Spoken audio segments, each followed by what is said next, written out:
때도 그랬고 어릴 때도 그렇고 늘 이걸 만났거든요. 한계. 개인의 한계, 가정의 한계, 경제의 한계. 그러다 보니까요, 이게 좀 마음에 좀 많이 와닿아요. 한계 만난 사람들 보면 좀 도와주고 싶고요. 제가 뭐 대단해서가 아니고 제가 한계를 많이 맞이해 보니까 진짜 조용히 막 너무 힘들다 보니까요, 이런 사람들 보면 보여요. 그리고 내가 도울 수 있는 부분이 없을까 생각 들고요. 이번 주에도 제가 중요한 분이랑 전화 통화하면서, 제가 이름 밝힐 수 없고요, 그분이 참 중심이 좋은 분이에요. 제가 알기로. 가슴 아파하는 거예요. 이제 교회가 어렵기 때문에. 또 목사님을 향한 마음이 있는데 목사님이 아무래도 힘이 없는 것 같다는 생각을 하시면서, 이제 본인도 한계가 왔는지 모르겠지만 어쨌든 막 여러 가지로 힘든 얘기를 하시더라고요. 저보고. 저는요, 여러분들이 어떻게 저를 보시는지 모르겠지만 저는요, 제 마음에 조금 요런 좀 뭐랄까요, 비전이 하나 있는데, 뭐 훌륭하시고 잘하시는 목사님들은 뭐 제가 뭐라 할 게 못 되지만은, 혹시나 한계 만난 전도자들, 한계 만난 목회자들, 또 미자립교회 어려움 당한 목회자들, 그분들에게 조금 하나님이 심부름할 수 있는 부분들, 은혜 주신 것들이 제게 좀 많이 있거든요. 그 부분 내가 좀 심부름하고 싶다는 마음이 들 정도로. 왜냐? 제가 한계를 너무 많이 만났기 때문에. 그러면은 저와 여러분들이 굉장히 중요한 메시지인데, 한계 만날 때 과연 어떻게 해야 됩니까?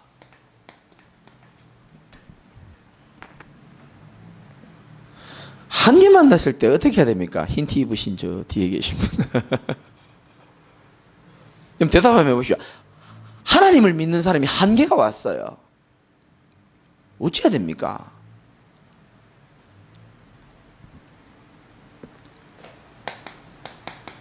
어떤 사람이 이렇게 얘기합니다. 힘을 내야 된다.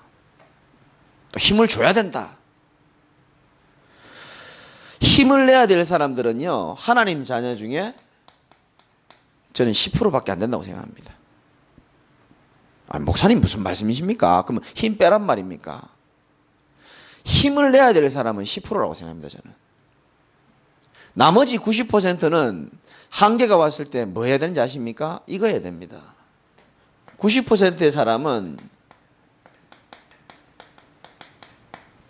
참된 절망해야 됩니다. 아유, 목사님 힘들어 죽겠구만, 지금 한계 왔구만, 지금 무슨 얘기 하십니까? 힘내야 될 사람은 10%밖에 안 돼요. 올바로 인도받고 있고 올바로 지금 하나님의 은혜 속에서, 흐름 속에서 하나님 하실 일이 선명하게 보이는 사람은 힘을 내야 됩니다. 그러나 오늘 말씀 예레미야 17장 5절에 혹시 포함되어 있는 말씀의 사람들은 힘내면 안 됩니다. 읽어볼까요? 같이 한번 읽어봅시다. 시작. 여호와께서 이와 같이 말씀하시니라. 무릇 사람을 믿으며 육신으로 그의 힘을 삼고 마음이 여호와께서 떠난 그 사람은 저주를 받을 것이라. 하나님을 믿는 사람이 무릇 사람을 믿고 육신으로 그의 힘을 삼고 사는 사람이 한계 오거든요. 그런 사람들이 힘을 내야 되고 힘을 얻어야 됩니까? 그건 잠깐이죠. 힘나는 건 잠깐입니다. 그런 사람들은, 이 5절에 해당되는 사람들은요, 사실상 절망을 하는 게 훨씬 더 낫습니다. 여러분, 참된 절망은요, 우리가 한계를 만났을 때 진짜 하나님이 원하시고 참된 절망은 그 인생이요, 전에 없던 재창조의 축복을 누리는 시작입니다. 사실은 저는 여기에 대해서 할 말이 있다니까요. 많은 중직자들이 사실은 포장하고 있습니다. 차라리 직분이 없으면 나을지도 모릅니다. 성도, 뭐 이제 갓 서리 집사, 그런 사람들은 엎어지고 자빠지는 거요, 사실 어떻게 보면 더 나을지도 모릅니다. 그런데 나도 모르게 어느 날 직분이 올라가 있고 위치가 올라가 있다 보면은 포장해야 됩니다. 말하기 어렵습니다. 그러면 한계는 오지 어떻게 해야 됩니까? 저는 힘내라고 추천해드리고 싶지 않습니다. 여러분, 내가 틀린 생각을 가지고 있고 틀린 각인으로 틀린 생각으로 지금 인생을 틀리게 살고 있는데 내가 힘을 얻는다? 오늘 이 밤에 힘을 엄청 얻었어. 내일 되면 어떻게 되겠습니까? 똑같습니다. 원래 모습대로 돌아갑니다. 그래서 유 목사님께서 하나님께서 뭐라고 말씀하시냐면 우리의 예틀을 어떻게 하라고요? 다 깨부수라는 겁니다. 차라리 참된 절망이 훨씬 더 유익합니다. 유익한 게 아니고 참된 절망이 저는 하나님의 계획이라고 생각합니다. 제가 하나님의 제일 큰 은혜를 입었을 때가 사실 한계 왔을 때입니다. 근데 한계가 무슨 은혜가 됩니까? 한계로서 끝나는 게 아니고 요로 바뀌는 겁니다. 참된 절망을 전했습니다. 나는 할 수 없구나. 정말 나는 안 되는구나. 또 사람 믿을 거 못 되는구나. 사람을 의지하고 환경을 의지하고 아니구나. 나 자신도 아니구나. 오직 나를 소생케 할 수 있는 분은 여호와 하나님 한 분밖에 없구나. 그걸 이론적으로 해갖고는 아무것도 안 되고요. 정말 절대적으로 참된 절망 속에 들어가야 하나님이 새로운 시작을 하신다니까요. 오늘 그 메시지 하려고 하는 겁니다.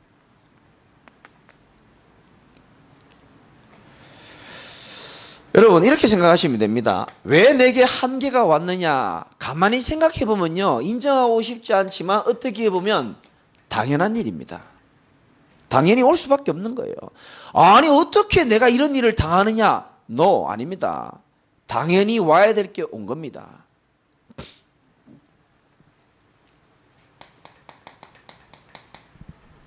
사람 어쩔 수 없거든요. 각인된 대로 다 인생이 펼쳐지게 되어 있습니다. 여러분이 지금 가지고 있는 것대로요. 내 미래가 나타나게 되어 있고 뿌리 내린 대로 뭐 맺는다고요? 열매 맺는다니까요. 어느 날 갑자기 사람 자살하지 않습니다. 우울증이 계속 뿌리 내리다가 열매를 맺는 거예요. 자살로 열매를 맺는 겁니다. 어느 날 사람을 죽이지 않습니다. 분노가 계속 뿌리 내리다가 열매를 맺는 거예요. 좋게 말하면요. 어느 날 이 사람이 응답을 받는 게 아닙니다. 하나님과 위도와 원내스의 축복, 참된 절망이라는 그런 단계가 다 있고 난 후에 열매를 하나님 맺게 하시는 거예요. 사실은 쌓여서 오는 응답이거든요. 체질만큼 산다 그랬습니다. 그러니까 당연한 거죠. 한계 올 수밖에 없죠. 당연한 거라고 저는 생각합니다. 그 정도가 아닙니다. 어찌 보면 내가 한계 온 것은 필연적인 건지도 모릅니다. 6절에 뭐라고 되어 있습니까? 사람을 믿고 육신으로 그의 힘을 삼고 마음이 여호와께서 떠났다 그랬습니다. 그런 자를 보고 6절에 뭐라고 되어 있습니까? 그는 어떤 나무 같다고요? 사막의 떨기나무 같다.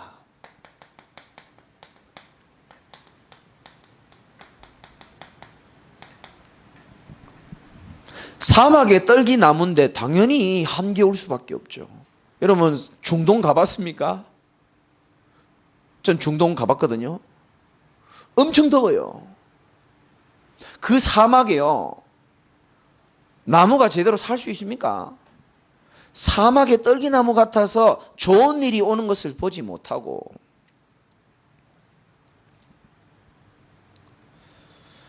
당연하죠. 사막의 떨기나무가 됐으니까 한계 올 수밖에 없는 겁니다. 우리는요 사막의 떨기나무가 아니고 저와 여러분들은 7절에 그러나 무릇 여호와를 의지하며 여호와를 의뢰하는 그 사람은 복을 받을 것이다. 그는 사막의 떨기나무가 아니고 무슨 나무?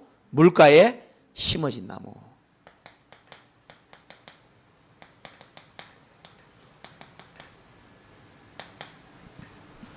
우리 모든 제자교회 성도들은 물가에 심어진 나무가 되시기를 주님의 이름으로 축복을 드립니다.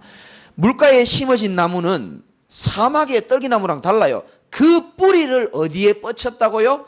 강변에 뻗치고 있다는 겁니다. 그럼 나무는 물이 가까이 있어야 되는 거예요. 그럼 우리로 말하면 무슨 말입니까? 여러분의 마음의 뿌리를 하나님의 은혜와 그리스도에게 두라는 겁니다. 그러면 될 수밖에 없는 거예요, 사실은.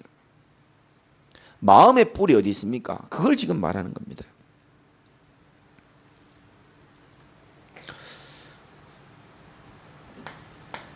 자, 한계 온 게 당연하고 필연적이라 그러면 얼마나 우울합니까? 그런데 참 감사한 것은 여러분이 잘 들으셔야 됩니다.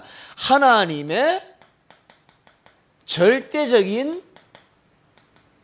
계획이 여기에 숨어 있다니까요. 그래서 우리 하나님이 매력적인 하나님이고 선하신 하나님이라고 말하는 겁니다. 우리가 왜 자꾸 한계를 오느냐? 하나님은 정말 말씀하고 싶은 겁니다. 예레미야 17장 7절에 보니까 뭐라고 되어 있습니까? 무릇 여호와를 의지하며 여호와를 의뢰하는 자. 더 이상 우리가 불신자 수준의 체질, 돈을 의지하고 사람을 의지하는 그런 모든 것들을 버려버리고 오직 하나님을 진짜로 의지하는 사람이 되기를 하나님은 원하신다니까요. 이게 하나님의 절대 계획입니다. 내가 한계가 왔다. 그래서 어떤 면에서는요, 굉장히 기회입니다. 나를 돌아볼 수 있는 기회고요. 굉장한 기회죠. 지금까지는 내가 오직으로 살지 못했단 말이죠. 하나님은 오직의 축복을 누리라고 말씀하시는 겁니다. 여러분, 사명자들에게 문제가 오고 갈등이 오고 한계가 오는 것은 한 가지 이유밖에 없습니다. 사명자들은요, 하나님이 그 사람을 부를 때에 사명자로 불렀단 말이죠. 그러면 하나님이 그 사람에게 통해서 사명을 행할 게 있다는 겁니다. 그게 사실 시급한 거예요. 거기에 내가 방향이 안 맞을 때 하나님은 한계를 허락하십니다. 엘리야, 베드로 한계를 허락하시는 겁니다. 그러면 그거의 저주가 아니죠. 우리가 제대로 시작하라는 겁니다. 아까도 구역장 모임 때 제가 말씀드렸습니다. 전도자가 진짜로 시작하면요, 마귀도 진짜로 역사합니다. 알거든요. 그런데 하나님은 더 진짜로 역사하시게 되어 있습니다. 그래서 하나님 우리에게 원하시는 게 뭐냐? 정말로 네가 하나님을 의지하는 오직의 사람이 되기를 원하시는 겁니다. 자, 성경을 통해서 한번 봅시다. 열왕기상 19장 1절에서 18절은 여러분 잘 아시는 엘리야에 대한 얘기입니다. 엘리야가요, 얼마나 대단한 인물입니까? 우상과 싸워가지고 이기고 하나님의 이름을 높였던 자인데, 자기가요 한계를 딱 만나니까 어떤 말을 하냐 하면은 14절에 이런 말합니다. 오직 나만 남았다, 이렇게 말합니다. 날 죽이려고 하고 이제는 내가 의지할 사람도 없고 오직 나만 남았다, 이렇게 표현합니다.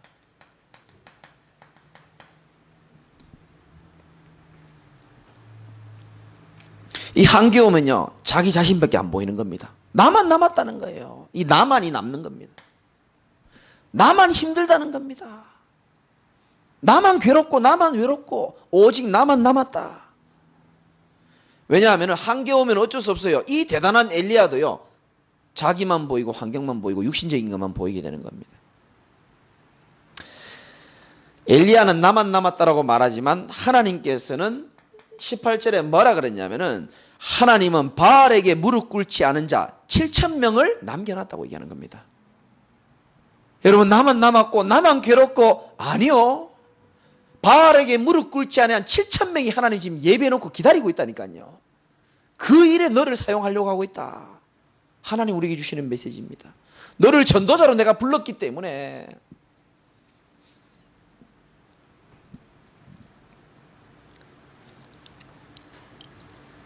하나님은 우리에게 문제처럼 보이지만 아닙니다.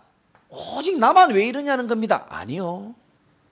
하나님은 우리에게 하나님이 만드신 나로 인도받기를 원하시는 거거든요.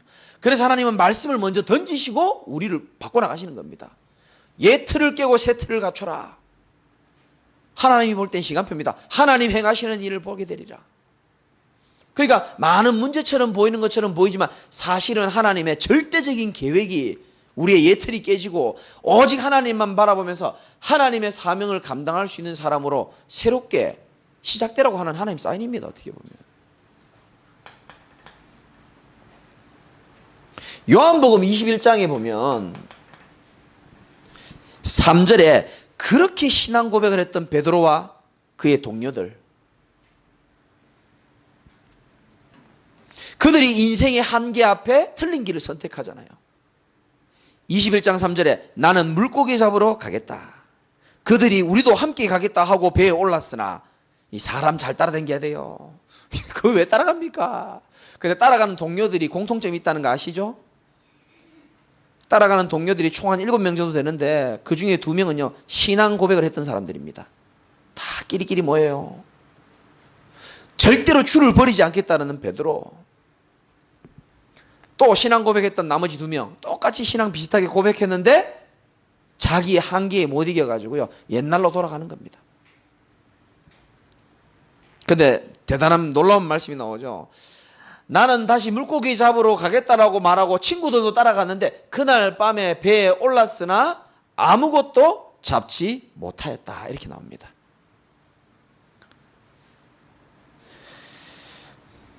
자기는 뭐 한계를 만나고 싶어서 그랬겠습니까? 일단 한계를 만나면 자기 자신이 제일 힘듭니다. 근데 안 되는 거예요. 근데 막상 주님을 떠나가지고 자기 마음대로 움직였거든요. 자기 생각대로 움직였지만 배에 올랐으나 결국은 어떻게 됐다고요? 아무것도 잡지 못하였다. 그 예수님 찾아오잖아요. 생선도 구워주시고 15절에서 18절에 중요한 말씀을 남기기 위해서 오신 겁니다. 그 유명한 메시지, 베드로야 네가 나를 뭐 하느냐? 사랑하느냐 물어봅니다. 여러분 주님을 사랑하십니까? 네가 나를 사랑하느냐? 사랑한다면은 내 어린 양을 먹이라 이렇게 말합니다. 제가 예전에 강단 메시지 때 한번 말씀드렸죠. 어린 양. 주석을 살펴보면 어린 양은 후대를 말하기도 하지만 영적으로 연약한 자를 말합니다. 그들을 살리는 일에, 영적으로 죽어있는 자들, 그들을 살리는 일에 쓰임받기를 하나님 원하시는 겁니다.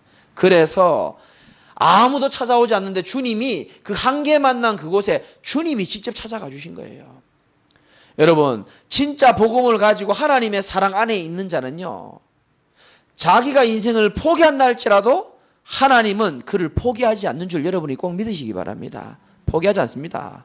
끝까지 하나님 추격하시고 끝까지 붙들어 주시고 그러면서 사명을 다시 줍니다. 내 어린 양을 먹이라.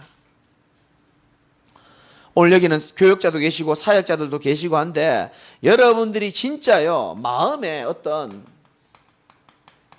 하나님은 결단하시기를 원하는지도 모릅니다.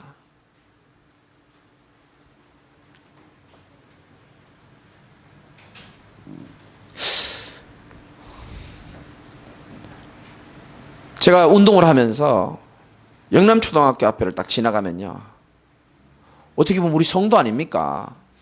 영남초등학교 앞에 자은사라고 절이 있습니다. 거기 우리 준서 친구 성원이 아버지가 스님으로 계시잖아요. 오전에요 목탁 소리가 떡떡떡 들립니다. 거기서 아이들이요 아무것도 모르고 영남초등학교 등교하는 길에요 목탁 소리 들으면서 등교하고 하교합니다. 여러분 아무 느낌 없습니까?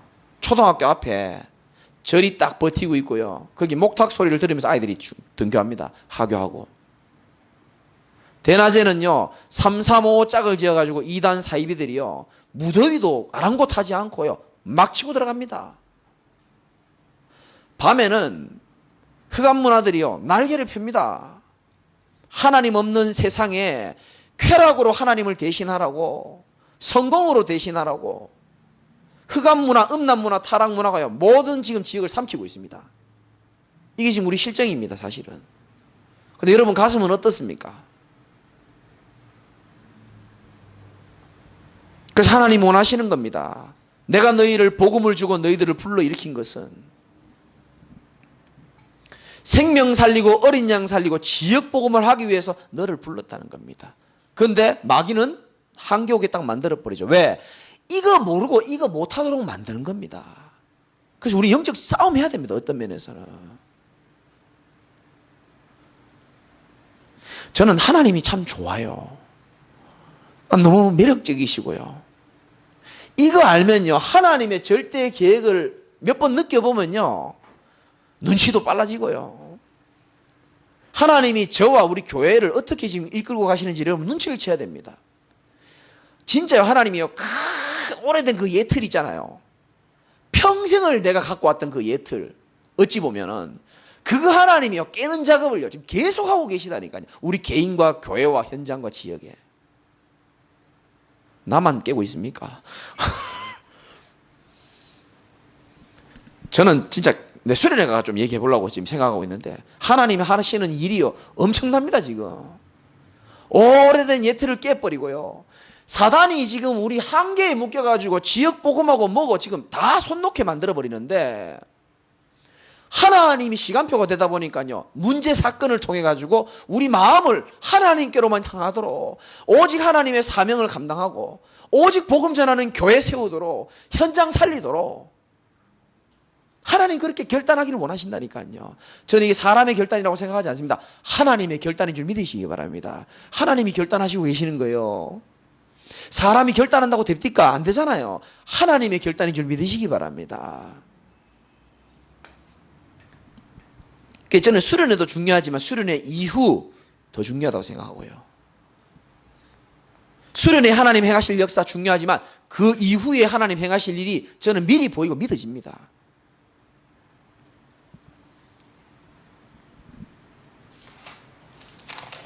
그 일이 뭐냐? 모든 불신자들, 한계에서 벗어나도록 하나님이 우리 교회와 여러분들 사용하실 것입니다. 현장에는요 여러분 눈을 뜨고 보면 많습니다. 갈급한 사람 많습니다.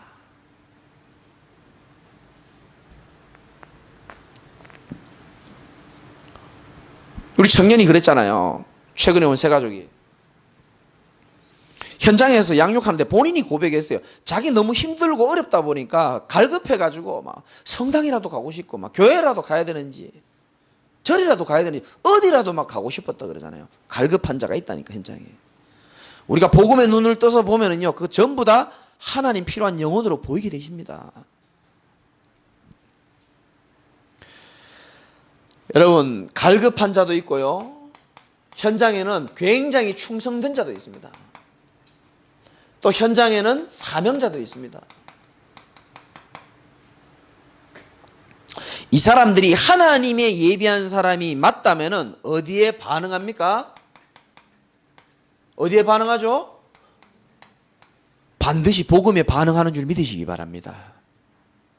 여러분 껍데기는요 외형에 자기가 껍데기이기 때문에 껍데기에 반응합니다. 무슨 말인지 알아들으시겠습니까?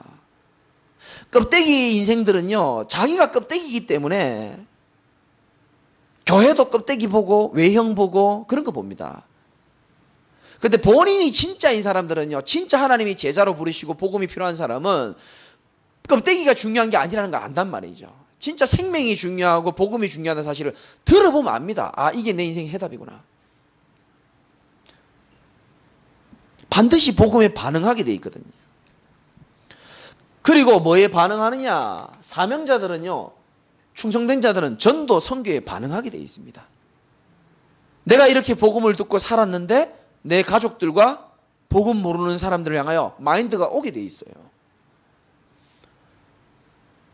여러분 성경에 보세요. 니고데모 같은 사람 유명한 바리새인 아닙니까?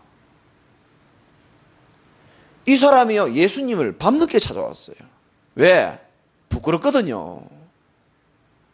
그러나 갈급한 사람이 이래 있다니까요. 수가성 여인도 있고요. 심지어 또 브리스길라 아굴라에게 영향받았던 아볼로 목사님. 어떤 목사님이요? 평신도가 말하는 복음을 듣습니까? 안 듣습니다. 평신도 말 듣지도 않아요, 목사님들은. 그런데요, 너무나 능통하신 분인데 복음에 대해서만 잘 몰랐단 말이죠. 그런데 브리스길라 아굴라를 통해서 복음을 듣고 더 멋진 전도자로 세워졌잖아요. 이런 분들이 기다리고 계시다니까요. 아멘 좀 해주시옵소서. 우리 교회 초창기에 계셨던 분들 아시잖아요. 목사님 한 분 우리 교회 예배 출석하셨잖아요. 그분이요 나이 60 됐을 때 개척해야 되겠다는 마음이 생겨가지고 개척하겠다니까 부인이 가만히 있습니까? 갑자기 왜 그러냐고. 그 보통 길이 아니잖아요. 모든 걸 내려놓고 개척하겠다는데. 그러다 보니까 이분이요, 이제 가정에 여러 가지 자녀도 생각해야 되지, 부인 생각해야 되지. 그 스트레스에 못 이겨가지고요, 입이 돌아가 버린 겁니다. 그리고 여기 한방병원에서 치료받다가 우리 교회 예배 한번 드리러 온 거예요. 가까우니까, 병원 앞이니까. 근데 딱 첫 주 예배 드리더니 본인이 좀 와도 되겠냐? 오십시오, 목사님. 그러면서 저한테 솔직히 말했어요. 개척하고 싶은데 상황이 이렇게 됐다. 근데 젊은 목사님 들어보니까 뭐 좋게 표현하신 거겠죠. 말씀도 좋고. 그래서 목사님, 제가 사실 배워야 될 입장이지만 하나님이 만남을 주셨으니까 저는 아무것도 아는 것도 없고 내가 만난 그리스도 그거 얘기하고 복음 얘기하는 것밖에 없으니까 목사님 들으시려면 와주시면 저도 힘나고 좋겠습니다. 그래 목사님 계속 예배 오신 거예요. 그리고 아시잖아요. 입 제 만났을 때 돌아갔었거든요. 입이 점점 정상으로 돌아가지고요. 똑바로 딱 되고요. 그래가요. 쫙 저기 어딥니까? 오리동입니까? 다 개척하시고요. 너무너무 용서하고 드리시고요.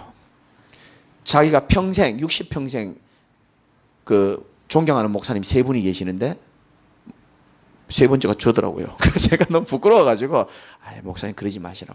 본인이 너무 이 복음을 듣고 영향받아가지고 교회 이름도 뭔지 아시죠? 제자교회에서 영향받고 인생 새롭게 시작했기 때문에 똑같이 하면 좀 미안하고 제자들 교회 해가지고 개척하셨잖아요. 지금도 저하고 연락합니다. 이런 분들이 계시다니까요. 아볼로 목회자. 성경이요, 다 여러분 다 진실이고 사실인 줄 믿으시기 바랍니다. 이게 옛날 이야기가 아니고요. 지금 하나님이 그대로 역사하시는 하나님의 말씀입니다. 사실은 많습니다. 이런 사람들이. 현장에는요, 이것도 많습니다. 종교인들 많습니다. 한계 만난 종교인들 가득합니다. 진짜. 여러분 저를 설교를 많이 들어서 알겠지만 저는요, 불신자들에 대한 한이 있고요, 가슴에 한이 있고요, 특히 여기에 대한 한이 있습니다. 종교인에 대한 한이 있어요. 실컷 교회 다니면서도 왜 예수 믿는지를 잘 모르는 분도 계시고요, 예수가 누군지도 모르고요, 심지어 착한 일해야 구원받는다고 말하는 사람도 있고요. 그리스도 복음이 성경에는 명확하게 되어 있는데도 불구하고 어떤 사람이 많죠? 마태복음 16장 13절에서 16절에 보면은 예수님을 오해하는 사람이 너무 많아요.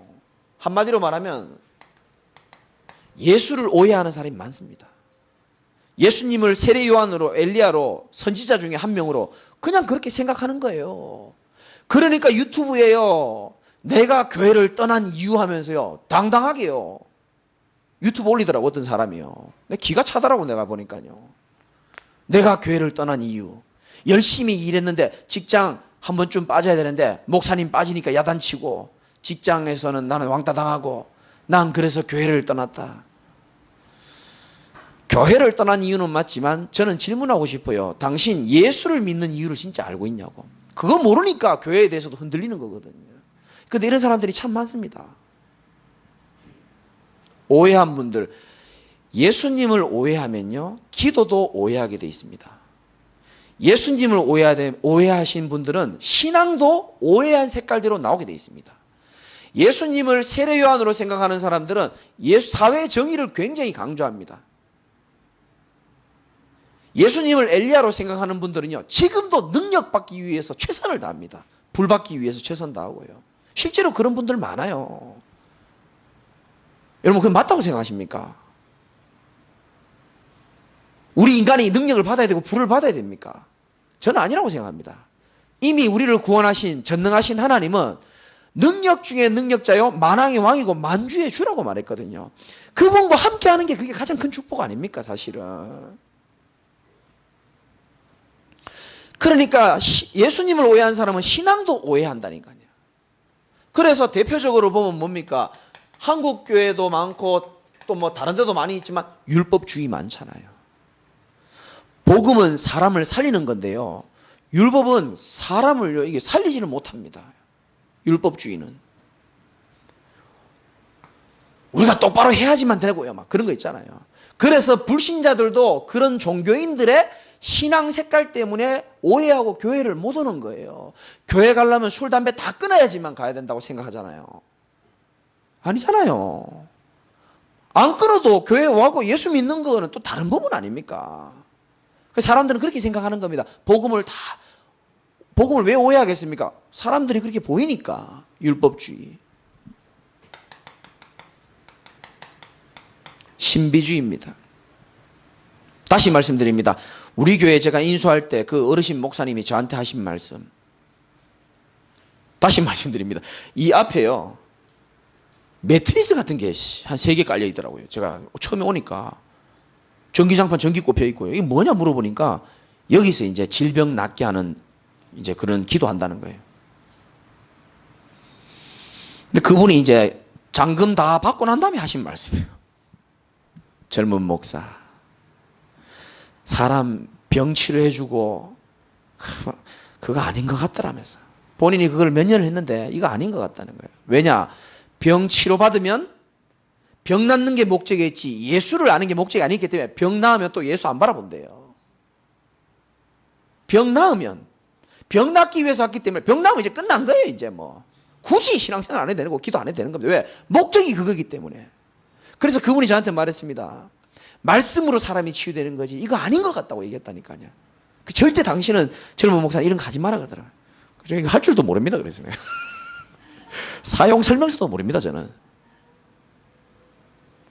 틀렸다가 아니고요. 사람들이 이렇게 예수를 오해하니까 신앙도 오해되고 모든 게 다 오해가 되어버리는 겁니다. 하나님의 능력 안 믿으니까 인간적인 방법을 많이 쓰는 겁니다. 인본주의. 또 어떤 데 이런 게 있습니다. 박애주의.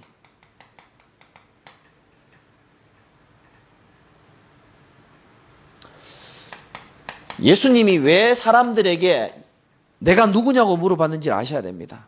올바른 대답을 듣기 위해서 그러겠습니다. 주는 뭐라고 그래요? 그리스도시요 살아계신 하나님의 아들이십니다. 바 요나 시모나. 이 말은 요나의 아들 시모나 네가 뭐가 있도다? 복이 있도다. 여러분들은 복 있는 사람입니다. 예수를 그리스도로 알고 믿는 자가 복 있는 자라니까요. 여러분의 인생을 반석 위에 내 교회를 세워나가겠다 그랬습니다. 여러분의 신앙 고백 위에다가 내가 반석과 같이 인생 교회 세워나가고 음부의 권세가 너를 이기지 못하고 천국 열쇠를 내가 너에게 주겠다. 베드로의 인생이 완전히 뒤집힌 줄 알았습니다만 하나가 걸렸습니다. 마태복음 16장 23절에 보면 자, 예수님이 그리스도라는 사실을 알고 나니까 예수님이 이제 드디어 이제 말씀하십니다. 뭐 말씀하셨죠? 십자가 사건과 부활 사건을 얘기하시는 겁니다. 나 이제 죽으러 가야 돼. 왜? 베드로 이제 좀 알아들은 줄 알고 시간표 된 줄 알고 나 이제 죽으러 가야 돼. 베드로 그때 속에 깨 올라온 겁니다. 내가 어떻게 예수님을 따라다녔는데 내가 이제 한 자리 겨우 차지했는데 전부 나 중심이죠. 절대로 그런 일이 있으면 안 됩니다라고 얘기합니다.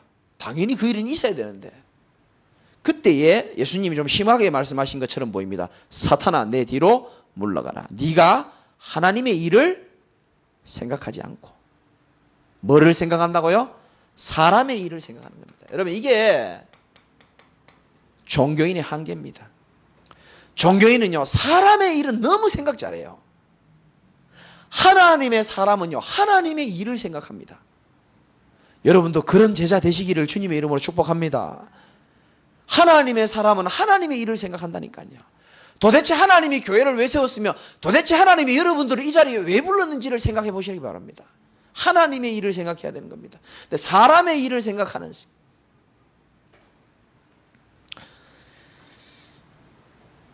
우리 여기 앉아 계신 분들은 전부 전도자요 사명자입니다. 사명자들도 한계가 오죠. 저는 확실히 말할 수 있습니다. 여러분이 사명자가 맞습니까? 그렇다면 왜 한계가 왔느냐?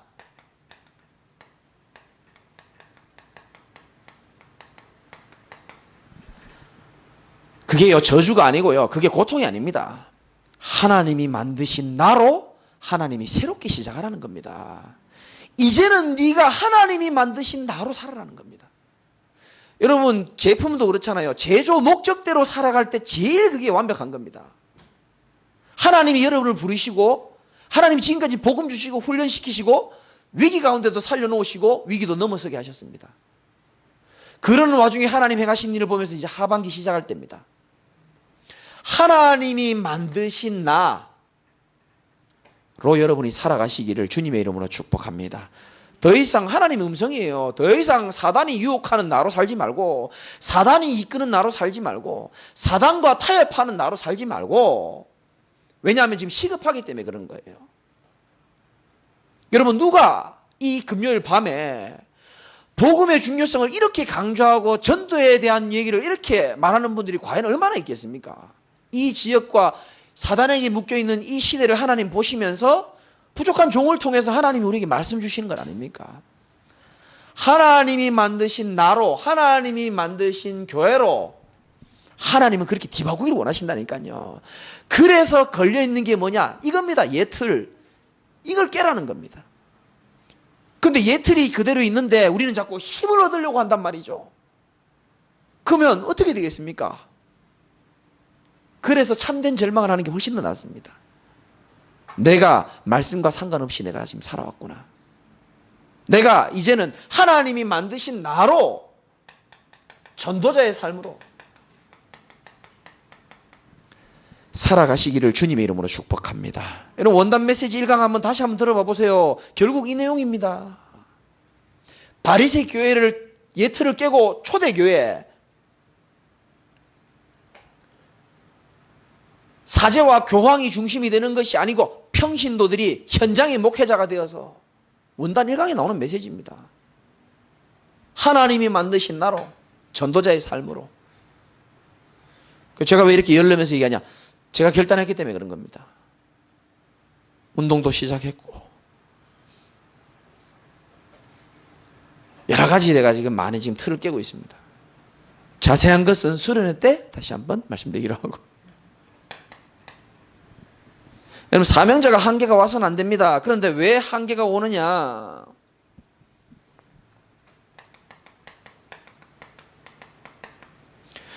사무엘상 7장 3절에 보면 이 시대도 지금이랑 마찬가지입니다. 전부 하나님 바라보지 않는 시대인데, 이때 미스바 운동을 하나님이 굉장히 축복하셨는데, 그때의 영적 지도자 사무엘이 말씀하시고 하나님이 사무엘을 통해서 말씀하신 것들이 있는데, 뭐라고 말하냐?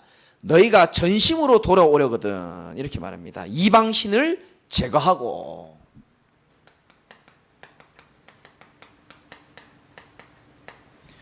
이방신을 제거하고 여호와께로 돌아와라. 그리하면 너희 마음을 여호와께로 향해라.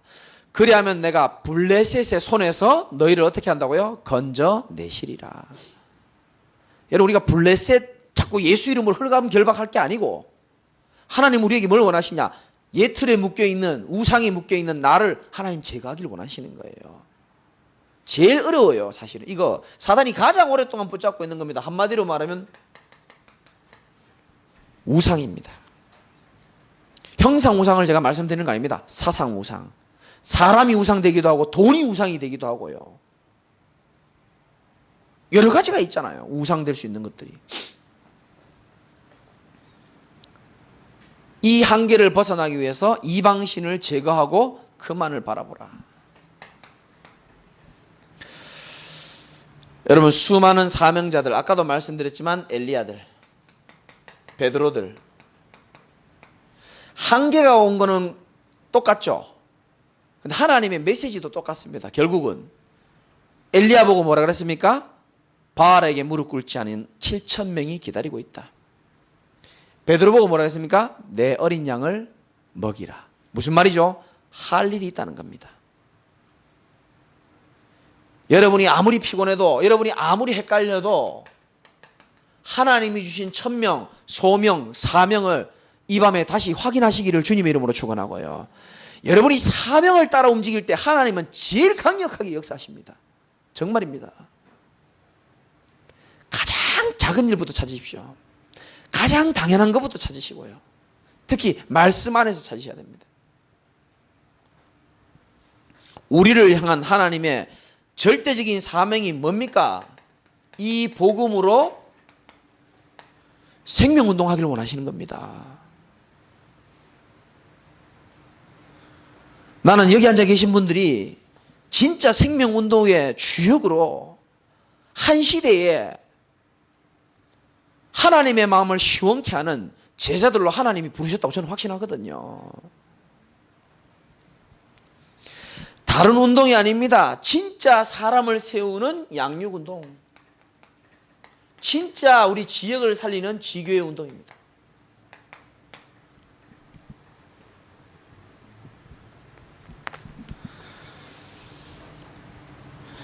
그래서 가슴에 좀 잘 새기고요. 하반기 때는 세 단어를 여러분이 꼭 기억하셔야 됩니다. 이거 하나님 행하실 일이기 때문에 저는 확신합니다. 하나님 행하시는 일을 보라 그러는데 하반기 때, 이미 우리 상반기 때 하나님 많이 행하셨고요.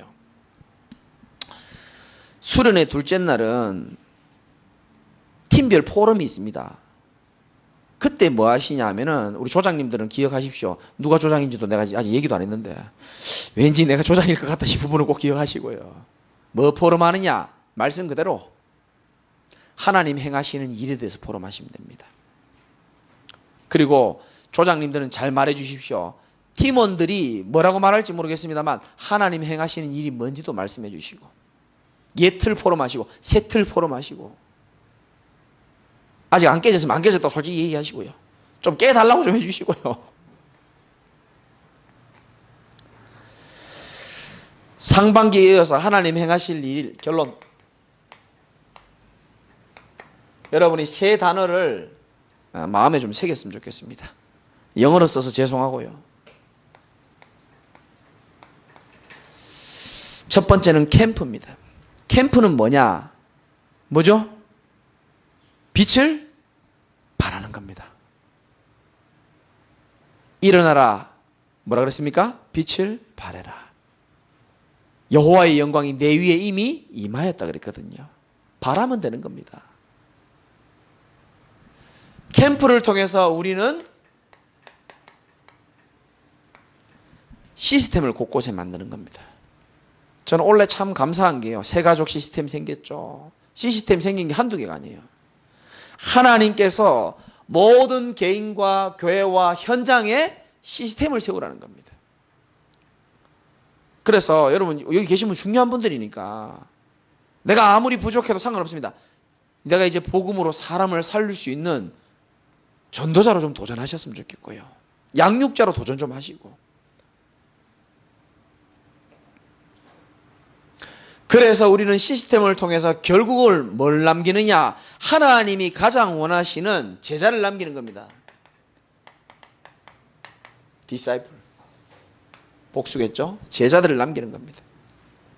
그럼 우리는 뭐 다 이룬 거죠. 10절에 보니까 나 여호와는 심장을 살피며 폐부를 시험하고, 제가 참 좋아하는 성경 구절 중에 하나인데, 하나님이 우리 심장을 살피고 있다는 것은 우리의 마음, 생각, 모든 것들을 다 꿰뚫고 계신다는 겁니다. 그래서 하나님은 중심에 따라 여러분을 축복하실 것이고 믿음에 따라 여러분을 축복하실 것인데, 오늘 이 말씀이 여러분의 정말 천명과 소명과 사명을 일깨우는 말씀이 되어져서 하반기에 진짜 캠프 운동과 진짜 시스템이 세워지는 그 일에 가장 아름답게 쓰임받는 주역이 되시기를 주님의 이름으로 축원을 드립니다. 하나님 감사합니다. 우리에게 오늘도 전도학교를 통하여 귀한 말씀을 주시고 우리 가슴 속에 현장을 향한 한이 회복되게 하시고, 이 시대를 바라보면서 정말 하나님의 마음을 시원케 할 수 있는 제자로 세워지도록 은혜를 더하여 주옵소서. 우리에게 이미 와 있는 한계가 혹시나 있다면 그것은 한계가 아니고 오직 하나님만 바라보라는 사인이고, 오직 여호와만 의지하며 하나님의 사명을 온전히 감당하는 그 일에 집중하라는 뜻임을 믿고 모든 예틀이 무너지며 새 틀을 갖추는 축복이 있도록 역사하여 주옵소서. 예수 그리스도 이름으로 기도드립나이다. 아멘.